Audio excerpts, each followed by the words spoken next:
It's D-U-E-U tell. I see you by this point, you're reading my mind. It's time for football.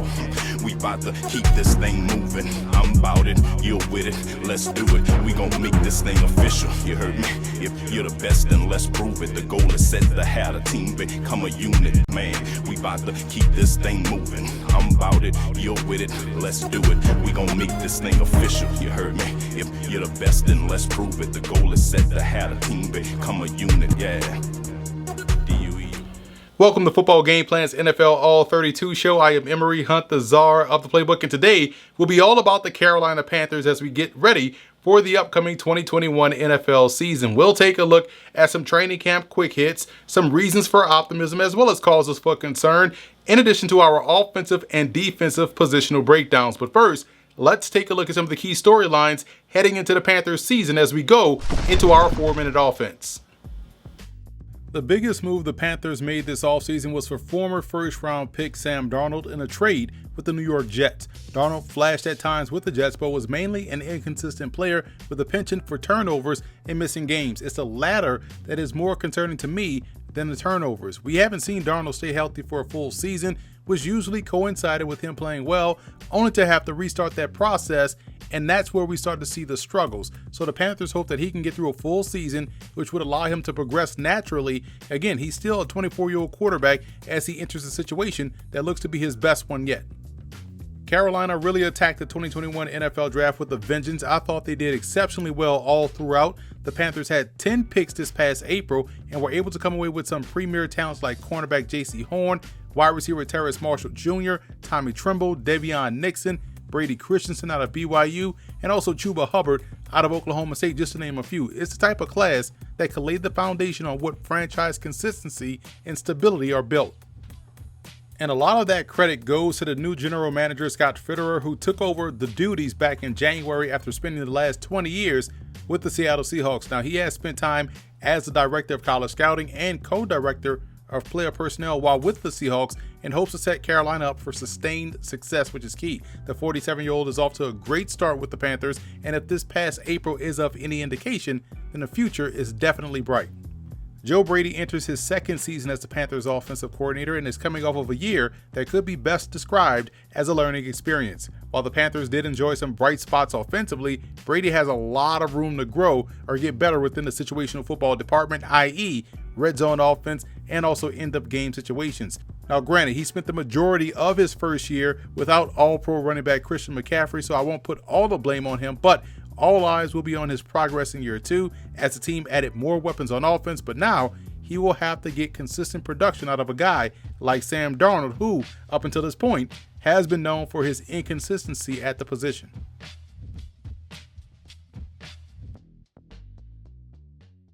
Sam Darnold has a lot of work-withable tools for the position. He's athletic, he can throw on the move, and has shown a flair for the dramatic. He just hasn't shown it over the course of a full season. If he can stay healthy, I do think there's a chance he can reach his potential, but that is a big ask as he has played 38 games in his career, and that's a large sample size of information to go off of. But to be fair, he hasn't had the supporting cast of weaponry that he does now, especially at running back.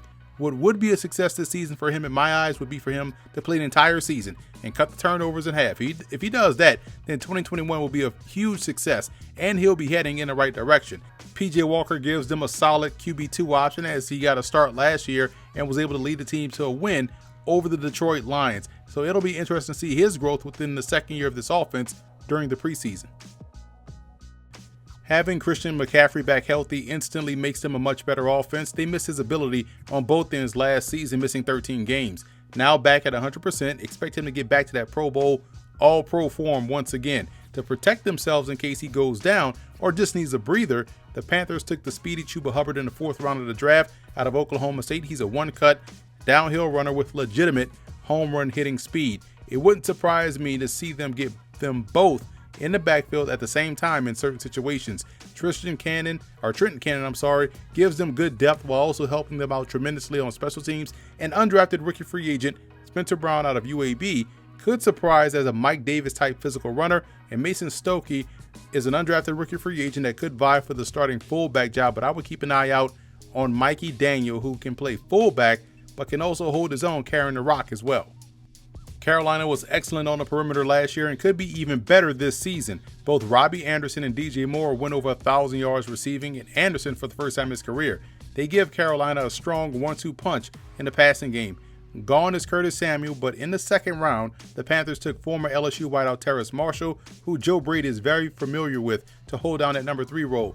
Marshall has the ability to play outside or inside and is an above-average run after the catch player. He could easily have a Justin Jefferson-like impact in the passing game.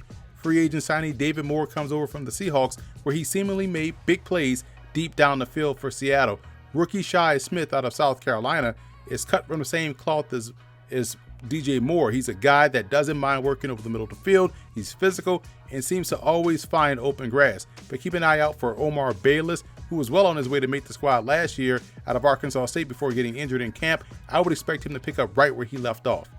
Tight end looks to be a revamped position as well, as the team brought in Dan Arnold via free agency from the Arizona Cardinals and gives him a legitimate receiving threat at the position.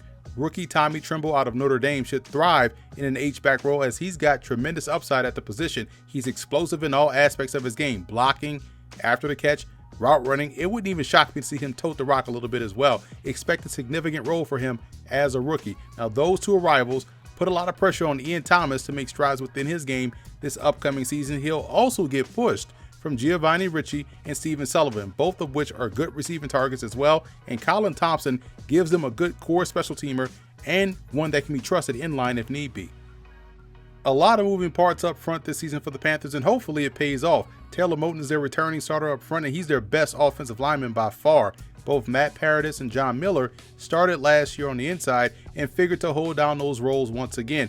I would keep an eye out for rookie 6th round pick Deontay Brown out of Alabama, who's a mammoth offensive lineman with good footwork. He could end up starting at the other guard spot, competing with the veteran Dennis Daly and also free agent signee Pat Elflein, who comes over from the New York Jets. Third-year player Greg Little couldn't put a stranglehold on that left tackle job last year, so the team brought in free agent Cameron Irvin from the Cowboys and rookie Brady Christensen from BYU, who's one heck of a prospect. I wouldn't count out him winning that job outright or even playing guard as a rookie, as he's that talented. Veteran Trent Scott and undrafted rookie free agent David Moore are a pair of Gramblinites who provide good depth up front, along with third-year player Matt Caskey out of Dartmouth, who still has good upside left within his game.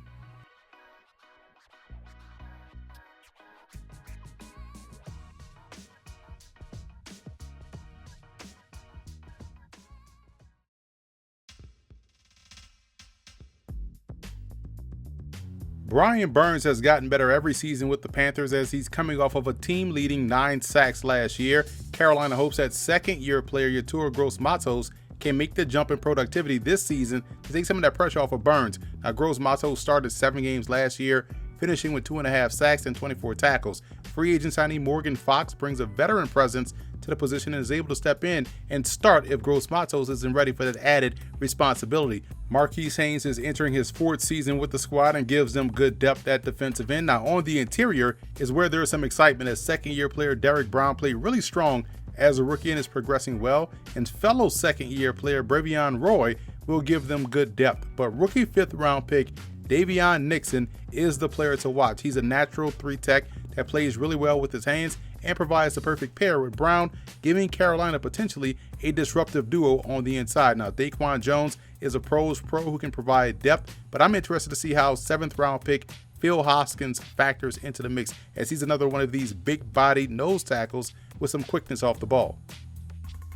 Shaq Thompson is their cornerstone player at the second level, finishing 2020 with 116 tackles, tied for first on the team. He gets some help this year with free agent signees Denzel Perriman and Hassan Reddick.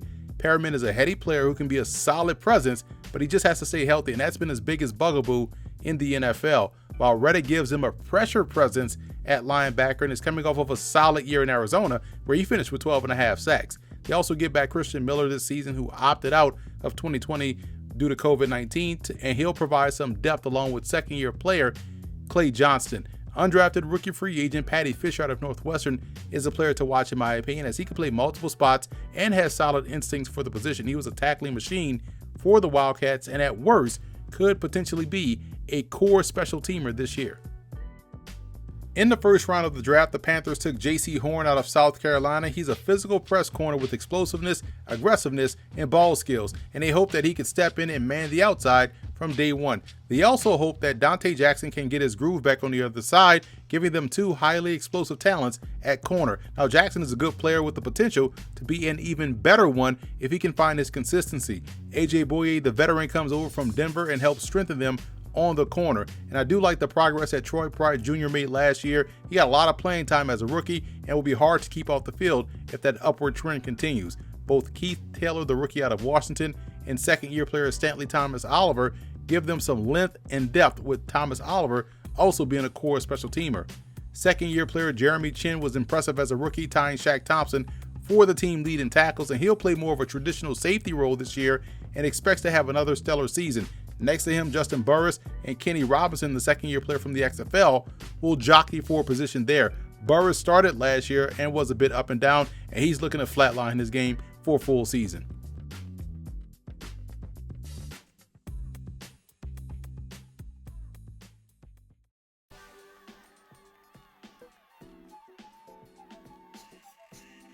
One of the major reasons for optimism for Carolina is the fact that they have explosive talent on offense. You're talking about two 1,000-yard receivers, a potential 1,000 running back with Christian McCaffrey, and what we talked about earlier about them bringing in some excellent talent at tight end. So there's a lot of reason to be optimistic about the offense. And on defense, there's some young, improving talent. We talked about Jeremy Chin. Shaq Thompson is a really good linebacker. Derek Brown, second-year defensive tackle. They have Brian Burns. So there's a lot of youth and talent on defense, enough to be optimistic heading into any season.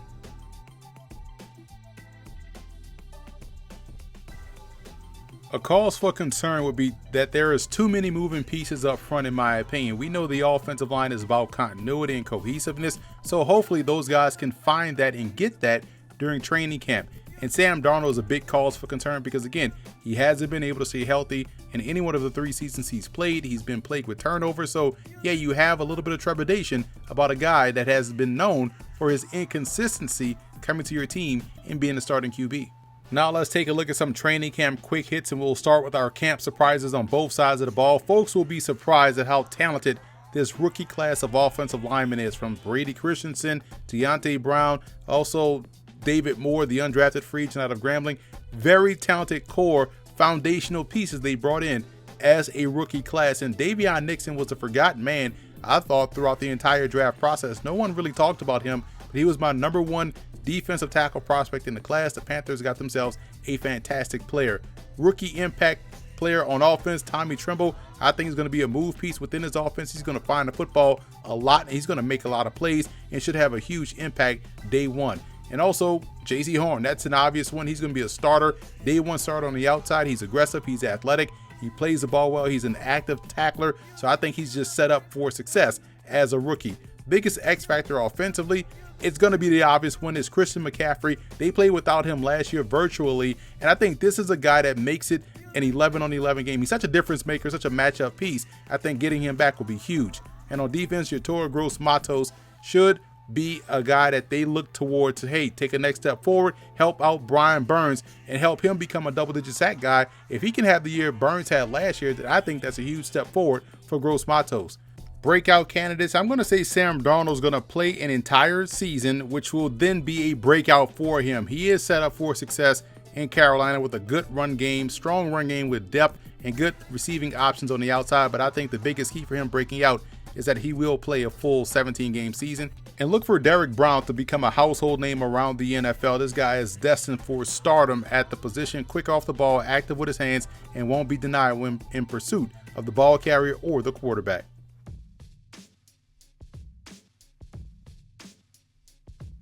The road to the Super Bowl for the Panthers goes as follows. If Sam Darnold can become an asset and not a liability, if he can just cut those turnovers, fumbles, and interceptions in half, that's a huge win. And if this young defense starts to mature, we start to see them play a little bit better down the stretch of the season before it got out of hand once again. But that young defense has to grow up quickly and help out the offense. And if the kicking game can come through, this was an area that they struggled last year. They lost games because of their kicking game. If it can come through in 2021, the Panthers have more than enough talent to get to the playoffs and then get to the Super Bowl.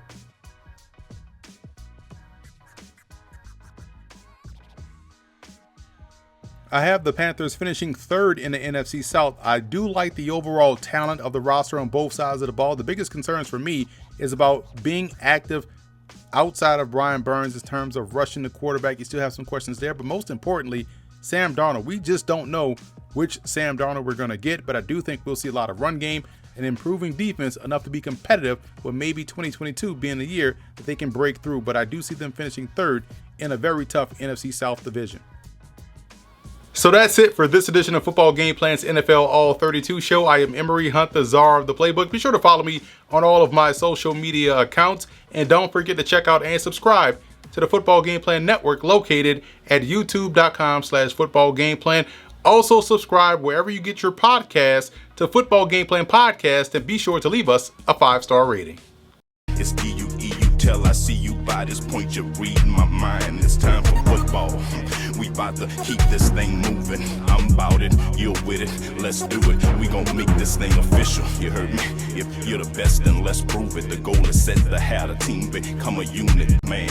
We about to keep this thing moving. I'm about it, you're with it. Let's do it. We gon' make this thing official. You heard me? If you're the best, then let's prove it. The goal is set to have a team become a unit, yeah.